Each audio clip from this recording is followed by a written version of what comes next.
Salutations. Bon, je reconnais, je suis un petit peu fatigué là, les tests à répétition... Mais c'est la période qui veut ça. C'est ce qu'il y a de fun dans le fait d'être youtubeur tech. Et franchement, je ne m'en plains pas non plus. Donc aujourd'hui, c'est le tour d'un smartphone que j'utilise depuis un bon petit moment maintenant, et je prends plaisir à l'utiliser parce qu'il m'a pas mal convaincu. Il paraît classique, mais une fois qu'on l'utilise vraiment au quotidien, c'est difficile de ne pas accrocher. Je veux bien sûr vous parler, comme vous l'avez vu dans le titre, enfin, si vous lisez les titres. Si vous ne lisez pas les titres, c'est un petit peu bizarre. Remarque, je suis un peu cruel, là, la miniature peut suffire. Et là, pour cette miniature, j'avoue que je me suis fait plaisir, clairement. Bref, on va parler du Google Pixel 5, le dernier smartphone de la marque. Pas mal de compromis, et franchement, cette année, je trouve aussi pas mal de bons choix.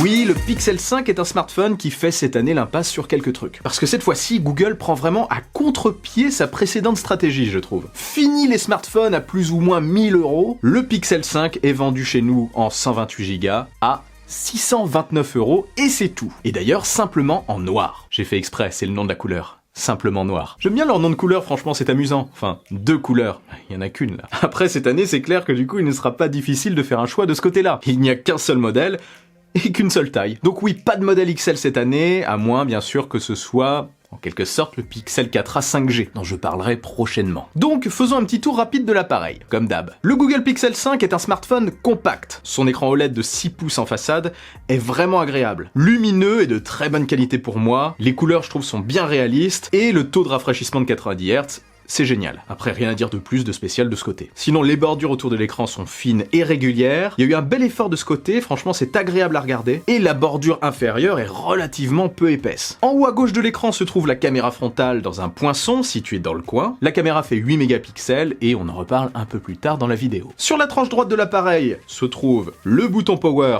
en métal brillant s'il vous plaît, et le bouton pour le volume. Oui, il n'y en a qu'un pour le plus et le moins. Ce bouton aide la couleur de l'appareil, dans le même matériau. Le petit gabarit de ce produit et la disposition des boutons font que ça tombe très bien sous le pouce. Il faut juste se faire à la proximité de ces boutons, sur le même côté. Après, ce n'est pas spécialement un souci. Sur la tranche gauche, sinon, se trouve le tiroir Nano SIM, en bas, compatible 5G, et le Pixel 5 est aussi compatible eSIM. Après, sur la tranche supérieure, on a un micro, et sur la tranche inférieure, on a aussi micro, port USB-C, et l'un des deux haut-parleurs stéréo de l'appareil. Par contre, déception de ce côté pour moi. Le second haut-parleur est sous l'écran, et je trouve que le son n'est pas foufou du tout. Il y a comme une sorte de déséquilibre de force, enfin de puissance. C'est un défaut de cet appareil. Et en plus, ce n'est pas non plus exceptionnel pour les appels téléphoniques. Enfin, côté réception de l'appel, parce que les micros sont très bons. Heureusement, oui, ce Google Pixel 5 a quand même d'autres atouts, et de sacrés atouts. Et bien sûr, c'est au dos de l'appareil que ça se passe. La coque a une texture particulière, le boîtier est en aluminium 100% recyclé, aspect granuleux, vraiment bien réalisé d'ailleurs. Je sais pas, ça donne une sensation de toucher un peu, je sais pas comment vous dire, papier cartonné. C'est franchement agréable. Du coup, on a un produit qu'on sent suffisamment lourd et rigide, ça fait solide. En bas de l'appareil, sinon, on a le logo en surbrillance, le logo Google. En dessous, les mentions CE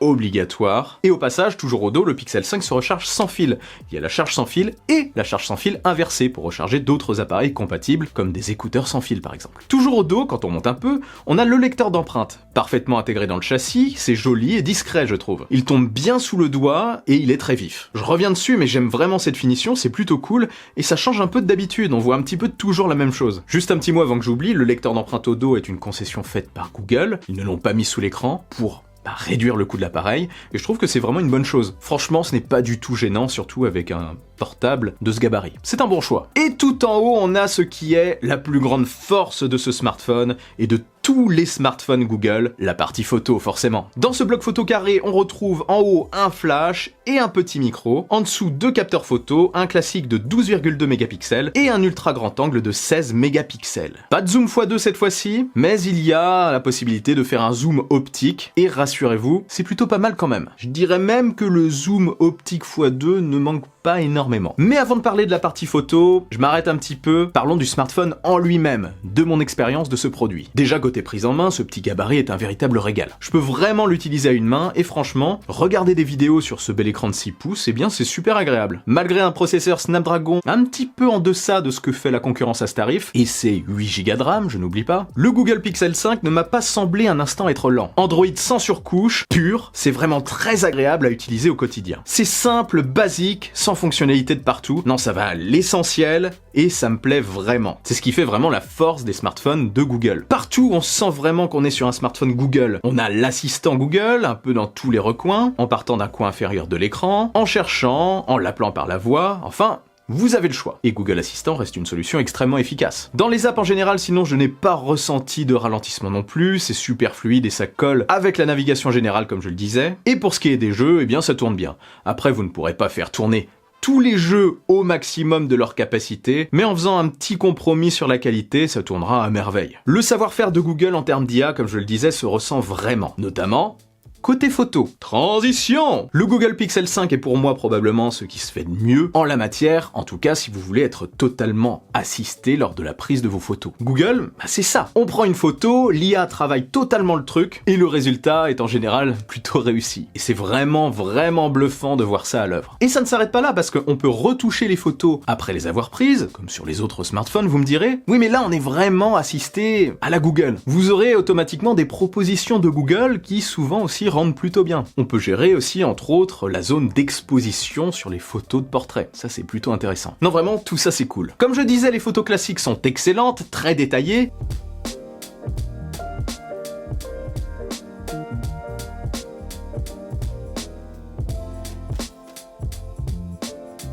En ultra grand angle, c'est propre aussi, même si la qualité est un peu inférieure à celle du capteur principal, forcément. Et même en zoom numérique, les résultats sont surprenants. Côté photo de portrait, sinon, la découpe est généralement excellente, autre force des pixels, et ce, de face comme de dos. Après, de face, les photos, oui, sont un peu moins réussies, mais c'est normal. De nuit, sinon, encore une fois, c'est une force des pixels. Le Pixel 5 se débrouille vraiment bien, c'est difficile de vraiment louper un cliché, sauf bien sûr si vous êtes dans le noir total, et en plus, il permet de faire de l'astrophotographie, un petit plus qui est vraiment cool, je trouve.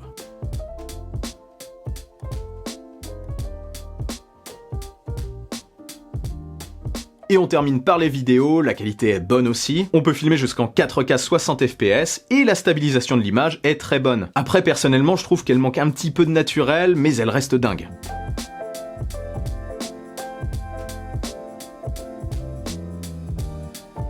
Chacun ses goûts bien sûr après en termes de vidéo. Chacun met la patte qu'il veut y mettre. Ouh, je commence à avoir soif et ma voix devient de plus en plus grave. Côté autonomie maintenant, parce que c'est important sur les smartphones, je n'ai pas personnellement chronométré, mais vous tiendrez très facilement une journée et demie. Moi, ça m'est vraiment arrivé assez souvent pendant le test de tenir même pratiquement 2 jours, lorsque je l'utilisais un petit peu moins. Parce que oui, il m'est arrivé de moins l'utiliser parce que j'ai d'autres smartphones en test en cours. Ça n'arrête plus. Et l'autonomie en veille, n'en parlons pas. Ça ne baisse pas. Autrement, la charge de l'appareil est plutôt classique. Avec le chargeur fourni, on pourra charger l'appareil de 0 à 100, on va dire, j'ai pas chronométré, mais c'est à mon avis dans ce qui est classique, plus d'1h30. Je n'ai pas compté parce que je le charge le soir, et j'ai complètement oublié de le faire aussi. Mais quand j'ai un petit peu regardé, oui, c'était à peu près ça, 1h30, 1h40. Donc voilà, dans tous les cas, ce n'est pas une recharge éclair. Après, comme je le disais tout à l'heure, on a la charge sans fil au dos, bon, c'est pas super rapide, et on a la charge sans fil inversée. Donc c'est plutôt complet quand même niveau charge. Alors globalement, je suis très convaincu par ce smartphone. Les choix faits par Google ont été bons cette année. Il y a vraiment trop de concurrence sur l'ultra haut de gamme, et ce n'est peut-être pas là que j'attendais un smartphone Google. Ils montrent ici qu'ils peuvent vraiment produire un téléphone de qualité à un tarif vraiment plus qu'acceptable. Un smartphone 100% Google, avec tout ce qu'il propose à ce prix-là, franchement je dis oui. La finition est moins premium, c'est vrai. Il perd la reconnaissance faciale qu'il y avait sur le Pixel 4, mais qui laissait aussi une énorme bande en haut de l'écran. Le lecteur d'empreinte est au dos et non sous l'écran. Mais il a un écran OLED avec un taux de rafraîchissement de 90 Hz, super agréable à utiliser. Son format compact est vraiment cool. Il a une super autonomie et côté photo et vidéo,